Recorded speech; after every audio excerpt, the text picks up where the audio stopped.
이번 시간에는 음운 변동 파트를 복습하는 것을 목적으로 꼭 알아둬야 할 부분을 빠르게 체크한다는 느낌으로 들어주세요. 처음 보시는 내용이라면 교재로 공부를 꼭 하고 오셔야 됩니다. 그리고 암기해야 할 부분은 암기하기 쉽도록 이야기를 짜보았으니까 함께 해주세요.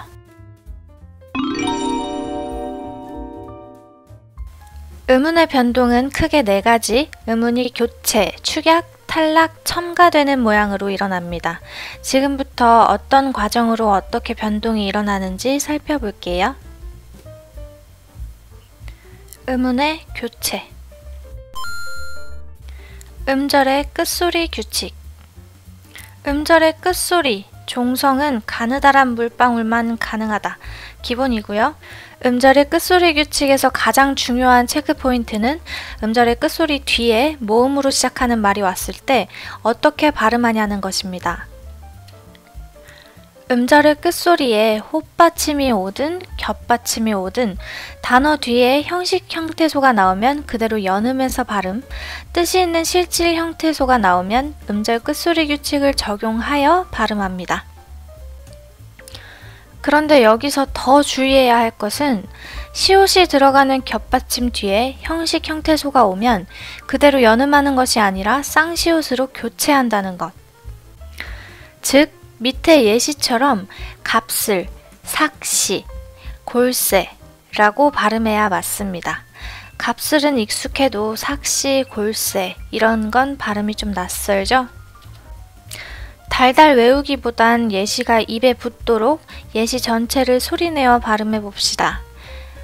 오시, 오다래, 달기, 다가래, 값을, 삭시, 골세. 오시, 오다래, 달기, 다가래, 값을, 삭시, 골세. 규칙을 지키지 않는 예외는 꼭 알아두셔야 합니다. 디귿이, 지읒이, 치읒이, 키읔이, 티읒이, 피읍이, 히읗이. 자음동화에는 비음화, 유음화 2가지가 있습니다. 첫 번째, 자음이 비음을 만나서 비음이 되는 비음화입니다.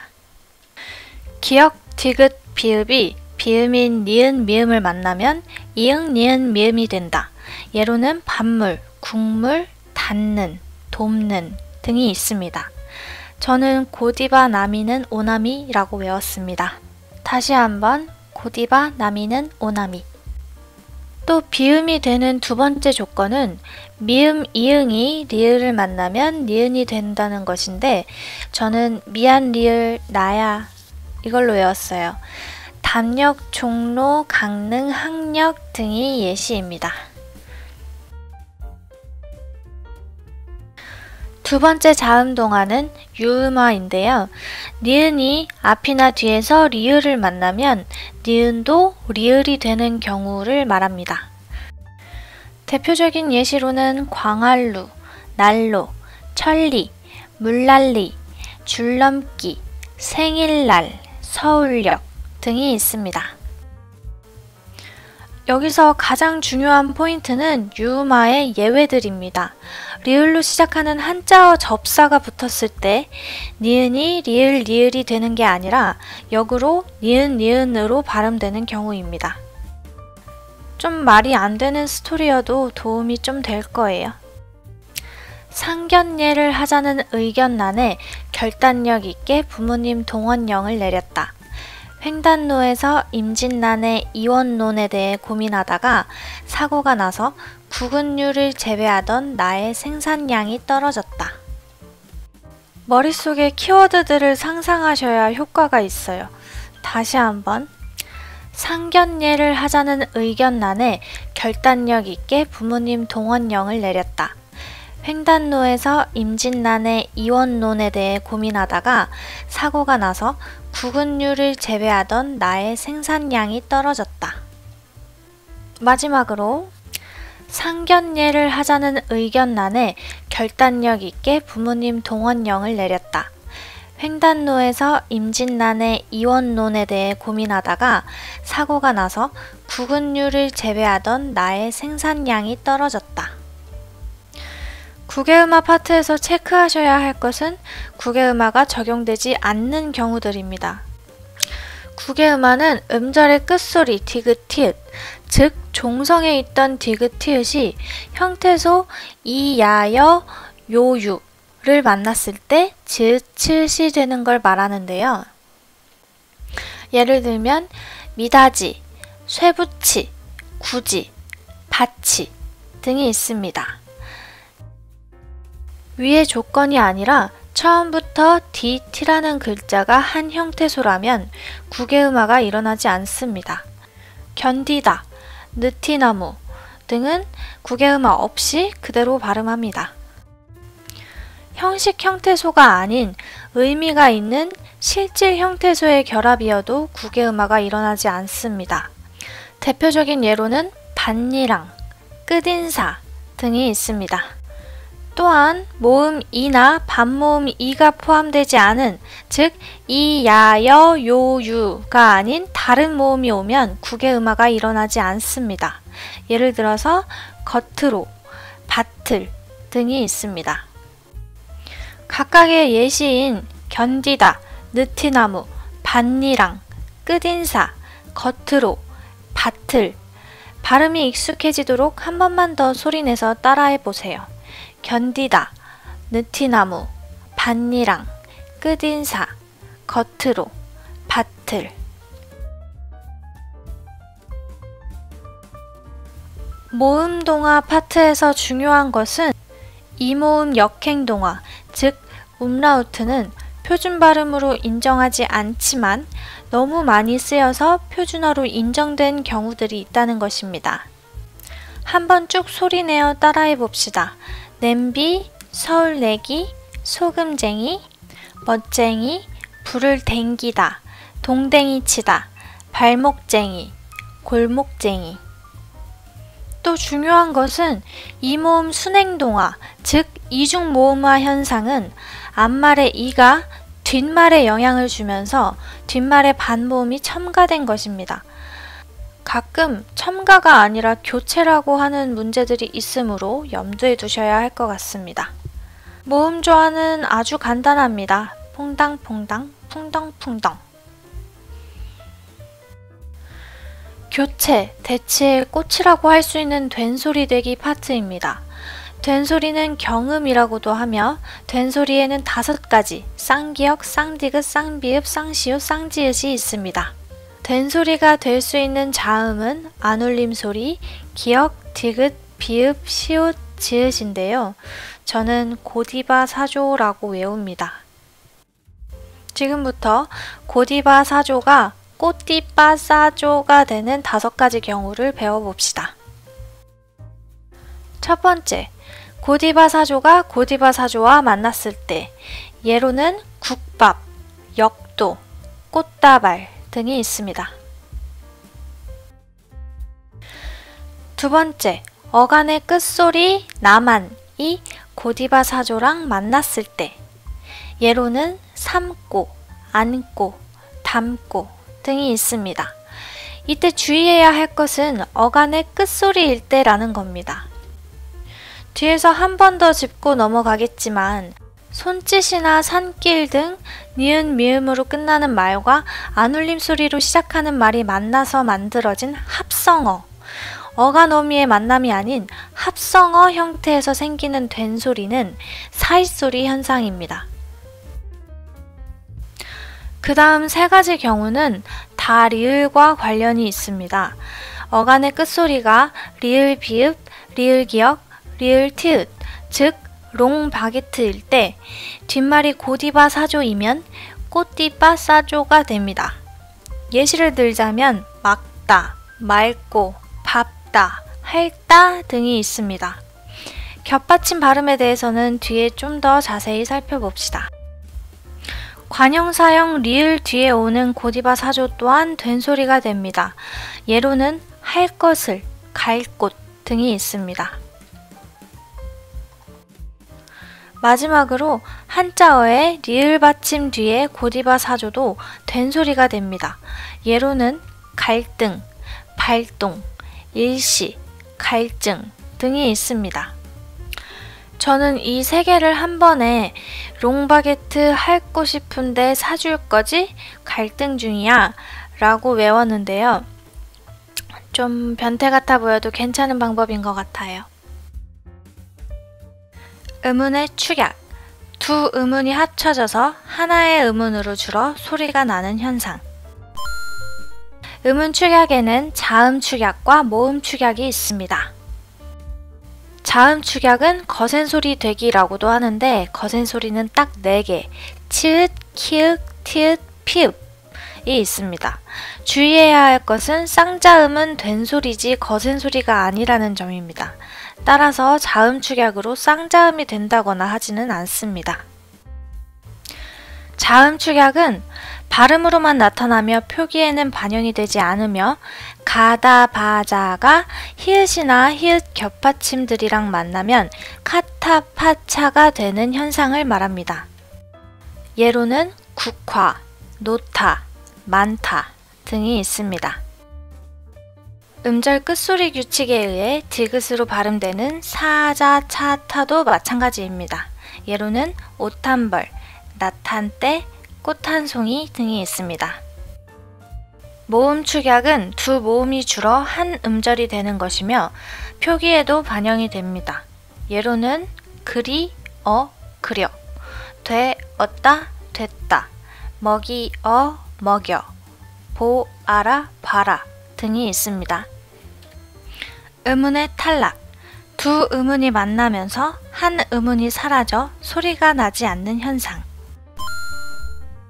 다음은 음운의 탈락. 탈락 중에서도 가장 중요한 자음군 단순화를 봅시다. 자음군 단순화는 음절의 끝에 겹받침이 올 때 둘 중 한 자음이 탈락하는 현상을 말합니다. 자음군 단순화는 딱 4가지 규칙만 정확히 외우시면 됩니다. 첫 번째, 겹받침 대부분은 첫 번째 자음으로 발음한다. 앉다, 외골, 할다, 넓다. 단, 리을, 비읍의 4가지 예외는 두 번째 자음인 비읍으로 발음한다. 밥다, 넙둥굴다, 넙죽하다, 넓적하다. 세 번째, 리을, 미음, 리을, 기역, 리을, 피읍은 두 번째 자음으로 발음한다. 막다, 담다, 읍다.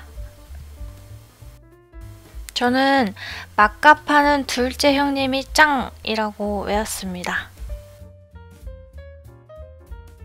네 번째, 단, 어간의 리을 기역은 어미의 기역을 만나면 리을로 발음한다.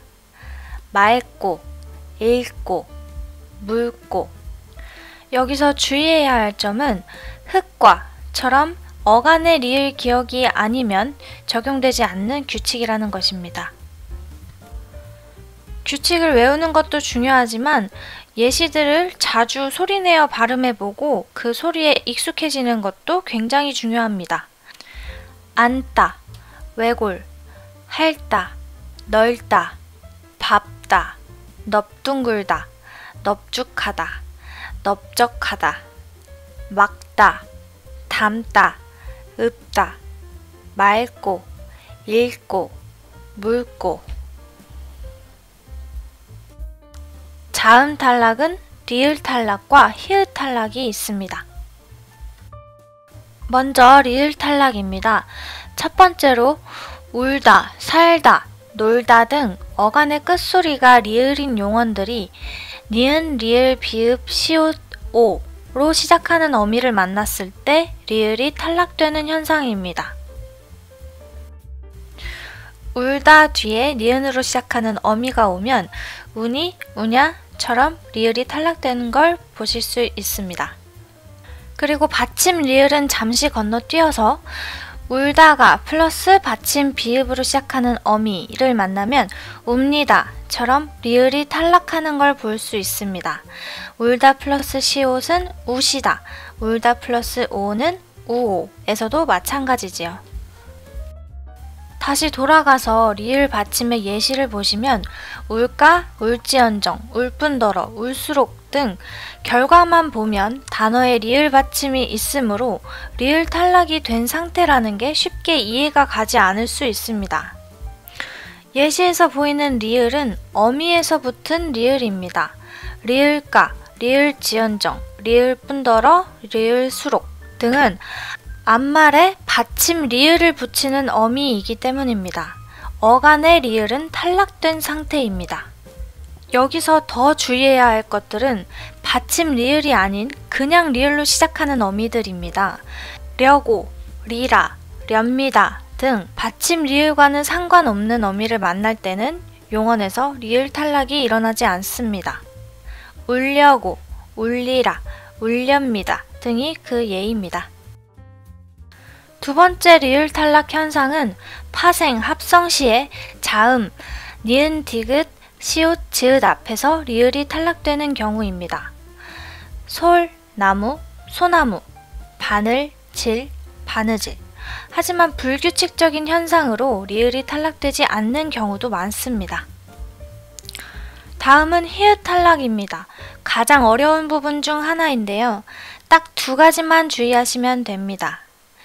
히읗 그리고 히읗 겹받침 뒤에 모음으로 시작하는 어미나 전미사가 올 때 히읗이 탈락된다. 예를 들어 노은, 넣어, 쌓이다. 그리고 히읗 겹받침 뒤에 시옷으로 시작하는 어미가 오면 히읗은 탈락되고 시옷은 쌍시옷으로 교체된다. 이 규칙을 모르고 음절의 끝소리 규칙을 적용해버리면 좆소, 닷소와 같은 오답을 내실 수 있으니까 이 부분은 아주 필수적으로 기억하셔야 합니다. 앞에서 배운 자음 축약까지 합하면 히읗과 관련된 이 특수한 규칙을 3가지나 배웠는데요. 저는 이 3가지를 기억하기 위해서 이 문장을 만들었습니다. 소복히 쌓인 눈이 좆소. 여러분들도 히읗과 관련된 문제가 나오면 소복히 쌓인 눈이 좆소를 기억해 주세요. 아주 헷갈리고 어려운 파트니까 2번만 더 반복해 볼게요. 소복히 쌓인 눈이 좆소. 소복히 쌓인 눈이 좆소. 자, 그럼 주의해야 할 것들을 마저 볼게요.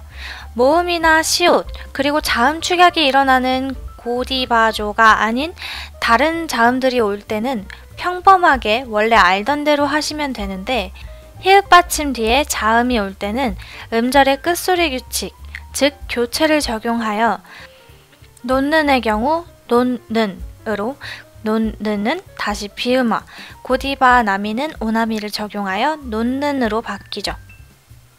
히읗 겹받침 뒤에 자음이 올 때는 자음군 단순화에 의해 히읗이 탈락됩니다. 결과는 히읗 탈락과 똑같지만 히읗이 탈락되는 이유는 좀 다르죠.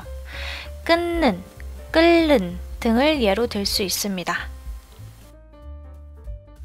모음 탈락도 2가지가 있는데 첫 번째는 의 탈락입니다. 어간의 모음 의가 어미 아, 어를 만났을 때 탈락되는 현상입니다. 예를 보시면 바로 이해가 될 겁니다. 꺼라, 잠가, 담가, 치러. 두 번째는 동음 탈락입니다.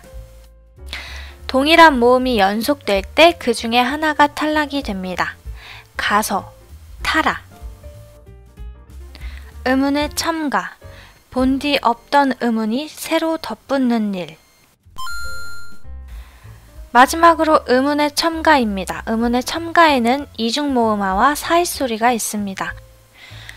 이중모음화는 이모음 순행동화라고도 하는데 앞말의 이가 뒷말에 영향을 주어 뒷말의 반모음이 첨가되는 경우입니다. 이중모음화는 부분적으로 허용되는 발음입니다. 기어, 피어, 이요, 아니요 등도 올바른 발음으로 인정됩니다. 다음은 대표적인 첨가 현상인 사이소리입니다. 2개의 형태소 또는 단어가 합쳐지는 합성어일 때 그 사이에서 새로운 소리가 첨가되는 것이죠. 엄청 주의해야 할 점은 한 단어 혹은 어간 어미의 결합에서 일어나는 음운의 변화는 사이소리가 아니라는 것입니다. 사이소리 현상은 총 두 가지 결과물로 보이는데 첫 번째는 된소리가 되는 거, 두 번째는 니은이 첨가되는 겁니다. 첫 번째, 된소리 되기부터 봅시다. 된소리에는 쌍기역, 쌍디귿, 쌍비읍, 쌍시옷, 쌍지읒이 있는데 너무 기니까 꼬띠빠 싸쪼라고 부를게요. 울림소리, 모음으로 끝나는 형태소와 안울림 소리로 시작하는 형태소가 만날 때 그 사이에 된소리가 생깁니다. 앞말이 모음으로 끝나는 이 경우에는 사이시옷을 씁니다. 뱃사공, 촛불. 울림소리, 나라마음으로 끝나는 형태소와 안울림소리, 고디바사조로 시작하는 형태소가 만날 때 그 사이에 된소리가 생깁니다. 예를 들어 봄비, 손짓 등이 있습니다. 여기서 엄청 중요한 체크 포인트가 있습니다. 아까 처음에 두 개의 형태소 또는 단어가 합쳐지는 합성어일 때 사이소리가 생겨난다 했죠? 음운이 교체되어 된소리가 되는 현상과 사이소리의 된소리 되기는 매우 헷갈릴 수 있는데요. 이 둘을 구분할 때 단어가 합성어냐, 어간어미의 결합이냐가 아주 중요합니다. 신따, 삼따 같은 어간 미음 니은과 어미 고디바 사조의 결합은 음운이 된소리로 교체 및 대치된 현상이라는 거 꼭 기억하세요. 사이소리가 일어나야 맞는 조건임에도 일어나지 않는 예외 단어들이 있는데요. 대표적인 것들만 이야기로 머리에 담아둘게요. 이 이야기를 달달 외울 필요는 없고 이미지만 머리에 담아두시면 도움이 될 거예요. 나오는 키워드들의 이미지를 머릿속으로 상상하면서 들어주세요. 고무줄로 묶인 편지를 펼쳐보니 아저씨께 드리는 인사말이 보이길래 농사일을 하고 계시던 아저씨께 유리잔에 물과 함께 편지를 드렸다. 아저씨는 나에게 예사말로 넌 밥 먹었니? 라고 물으시려다가 말을 회수하시고는 식사는 하셨나요? 라고 물으셨다. 고무줄로 묶인 편지를 펼쳐보니 아저씨께 드리는 인사말이 보이길래 농사일을 하고 계시던 아저씨께 유리잔에 물과 함께 편지를 드렸다.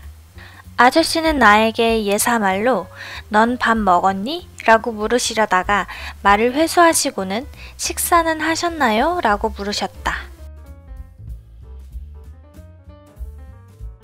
아까 처음에 사이소리가 표현되는 두 가지 결과물이 된소리 되기랑 니은 첨가라고 했었죠? 다음은 니은 첨가에 대해서 알아봅시다. 모음으로 끝나는 말과 니은 미음으로 시작하는 형태소, 단어가 만나면 니은이 첨가됩니다. 앞말에 받침이 없으므로 여기서도 사이시옷을 씁니다. 예를 들어서 콧날, 잇몸 등이 있습니다. 두 번째, 뒷말의 시작이 이, 야, 여, 요, 유일 때, 즉 이나 반모음 이가 들어있는 모음일 때 니은 혹은 니은이 첨가됩니다. 집일, 예산일, 콩엿, 깻잎 등이 있습니다. 마지막으로 두 단어를 한마디로 이어서 발음할 때, 예를 들어 한일, 옷 입다 등이 있습니다. 사이소리 현상에서 또 중요한 것은 발음상 사이소리 현상이 나타나더라도 합성어에 순 우리말을 포함하고 있는 경우에만 사이시옷을 표기한다는 것입니다.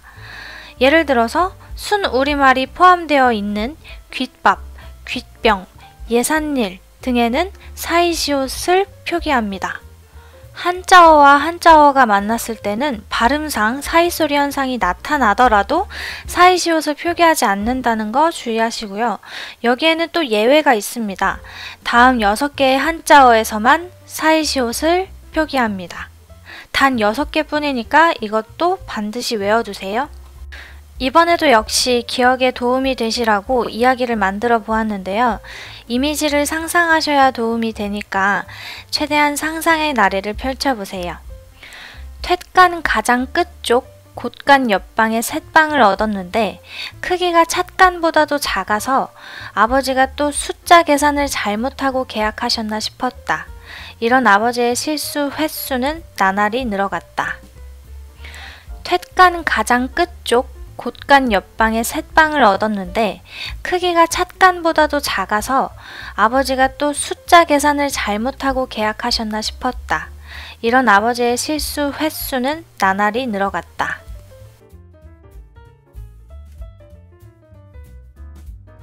지금까지 의문의 변동 체크 포인트들을 살펴보았는데요. 다음 시간에는 좀 더 빠르게 의문의 변동 복습 시간을 가져보도록 하겠습니다.